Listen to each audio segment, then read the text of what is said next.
स्वागत छ सबैमा। आज हामी पछिल्लो भागमा छुटेका केही टुल्सहरू सिक्नेछौँ। त्योभन्दा पहिले हामीले पछिल्लो भागमा सिकिसकेका केही टुल्सहरू पुनः एकपटक फेरि छोटकरीमा हेरौँ। पहिलो त हामीले दुईवटा सिलेक्सन टुल्सहरू बारे जानेका थियौँ। दोस्रोमा पेन टुल, र मैले पेन टुलको अभ्यासको लागि लिङ्क पनि सेयर गरेको थिएँ। आशा छ हजुरहरूले मन लगाएर अभ्यास गरिदिनु भयो होला। तेस्रो कुरा चाहिँ हामीले रेक्ट्याङ्गल टुल र इलिप्स टुल बारे जान्यौँ, र अन्तिममा फिल र स्ट्रोकको कन्सेप्ट पनि जान्यौँ। आशा छ केही कुरा भए पनि जानुभयो होला, र आजको ट्युटोरियलमा हामी फेरि पनि महत्त्वपूर्ण टुल्सहरू सिक्छौँ। नोट अवश्य गर्नुहोला। सुरुमा त छ आर्टबोर्ड सम्बन्धी। यसको छनौटको लागि हामी टुलबारमा आर्टबोर्ड टुल छ, अथवा सर्टकट की चाहिँ शिफ्ट ओ रहेको छ।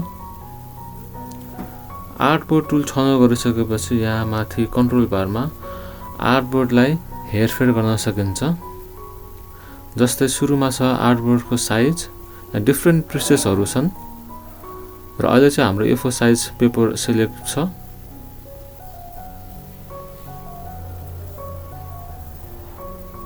र यतापट्टि छ पोर्ट्रेट र ल्यान्डस्केपको अप्सन, र अहिले हाम्रो आर्टबोर्ड पोर्ट्रेटमा छ, र अहिले ल्यान्डस्केपमा यस्तो देखिन्छ। र मल्टिपल कपिजको लागि यो अप्सन रहेको छ भने हटाउनको लागि चाहिँ पहिला हामीले आर्टबोर्डलाई छनौट गर्नुपर्छ र डिलिट की थिचेर हटाउन सकिन्छ। यतापट्टि छ आर्टबोर्डको नाम राख्नको लागि अप्सन, र अहिलेलाई मैले 01 लेखेँ।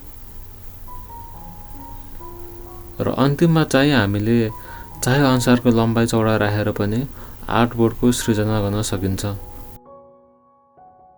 आर्टबोर्डलाई जुम अप र डाउन गर्नलाई हामी अल्ट कीलाई थिचेर माउसको व्हीललाई स्क्रोल अप अथवा स्क्रोल डाउन गर्न सक्छौँ। कहिलेकाहीँ आर्टबोर्डलाई सार्नुपर्ने हुन्छ, र त्यसको लागि हामी स्पेस बार थिच्छौँ, र एउटा हात जस्तो आइकन आउँछ, र त्यसलाई क्लिक र ड्र्याग गरेर हामी सार्न सक्छौँ। अर्को विकल्प चाहिँ हामीलाई स्लाइडरको अप्सन छ। हामी स्लाइडरबाट पनि आर्टबोर्डलाई दायाँ बायाँ अथवा तल माथि पनि ल्याउन सक्छौँ। अब आयो आर्टबोर्ड कपी गर्नको लागि, र त्यसको लागि पहिला चाहिँ हामीले आर्टबोर्डलाई छनौट गर्नुपर्दछ, र अल्ट की थिचेर हामीले मल्टिपल कपिज बनाउन सक्छौँ। हामीलाई सिधा कपी गर्नको लागि चाहिँ आर्टबोर्डलाई हामीले छनौट गरी अल्ट थिचेर शिफ्ट की थिच्नु पर्दछ।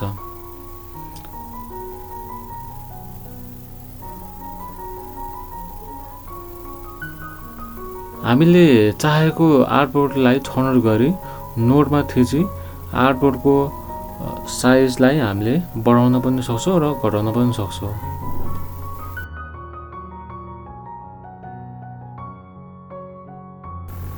अब जानौँ टाइप टुल। यो टुल चाहिँ डिजाइनहरूमा टेक्स्टहरू राख्नको लागि एकदमै प्रयोगमा ल्याइन्छ, र यसको सर्टकट की रहेको छ टी। हामीले दुई तरिकाबाट टेक्स्ट लेख्न सकिन्छ। पहिलो त टेक्स्ट टुललाई छनौट गर्नुहोस् र एक क्लिक आर्टबोर्डमा गर्ने र टेक्स्ट लेख्न सकिन्छ। र डिसेलेक्ट गर्नको लागि चाहिँ हामी सिलेक्सन टुललाई थिच्छौँ। टेक्स्टलाई एडिट गर्नको लागि चाहिँ हामी टेक्स्टलाई डबल क्लिक गर्छौँ र हामी एडिट गर्न सकिन्छ। टेक्स्टलाई हामी सानो ठुलो पनि गर्न सक्छौँ, र त्यसको लागि हामी टेक्स्ट बक्सलाई छनौट गर्छौँ, र कुनामा लग्यो भने दुईतर्फ फर्किएको एरो आइकन आउँछ, र त्यहाँ थिचेर हामी ठुलो सानो गर्न सकिन्छ। तर यस तरिकाले चाहिँ टेक्स्टको सेप बिग्रिन्छ। सेप नबिगार गर्न ठुलो सानो गर्नलाई चाहिँ हामी शिफ्ट की थिच्छौँ। र अर्को तरिका चाहिँ हामी टेक्स्टलाई छनौट गरेपछि एउटा एरिया बनाउँछौँ, र क्लिक र ड्र्याग गरेपछि हामी टेक्स्टहरू लेख्न सक्छौँ।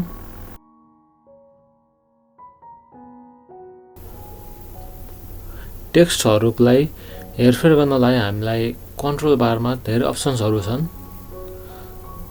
जस्तै टेक्स्टको रङ, फिल अथवा स्ट्रोकमा पनि राख्न सकिन्छ। र यहाँ चाहिँ छ ओपासिटीको लागि अप्सन, फन्टको लागि अप्सन छ र अहिलेलाई मैले एउटा फन्ट चुज गरेँ। र यतापट्टि चाहिँ छ फन्टको फ्यामिली र हामीले यसबाट चाहिँ फन्टको साइज बढाउन र घटाउन पनि सक्छौँ। अहिले यो टेक्स्ट कालो रङमा छ। यही टेक्स्टको रङलाई म परिवर्तन गर्न चाहन्छु।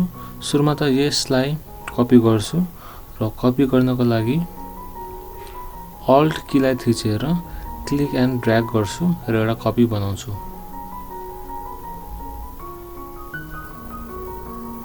अब म फिल सेक्सनमा गएर यो टेक्स्टको रङलाई म रातो रङलाई छनौट गरेँ। हामीले यही टेक्स्टलाई स्ट्रोकमा पनि दिन सकिन्छ। त्यसको लागि अघि फिल सेक्सन जस्तै हामी साइडमा रहेको छ स्ट्रोक सेक्सन, त्यसको लागि एउटा रङ छनौट गरेँ र त्यहीँबाट हामीले स्ट्रोकको साइज पनि घटाउन सक्छौँ र बढाउन पनि सक्छौँ। र यस भिडियोबाट आज हामीले आर्टबोर्डको म्यानुअल कस्टमाइजेसन र टाइप टुल बारे जानौँ। अब आउँदो भागमा हामी क्यारेक्टर प्यानलको बारे जान्नेछौँ र त्यसमा पनि अझ लिडिङ, कर्निङ र ट्र्याकिङ बारे जान्नेछौँ र अझ विस्तृत रूपमा हामी कपी पेस्टको कन्सेप्ट पनि जान्नेछौँ। अन्तिमसम्म हेरिदिनु भएकोमा धन्यवाद।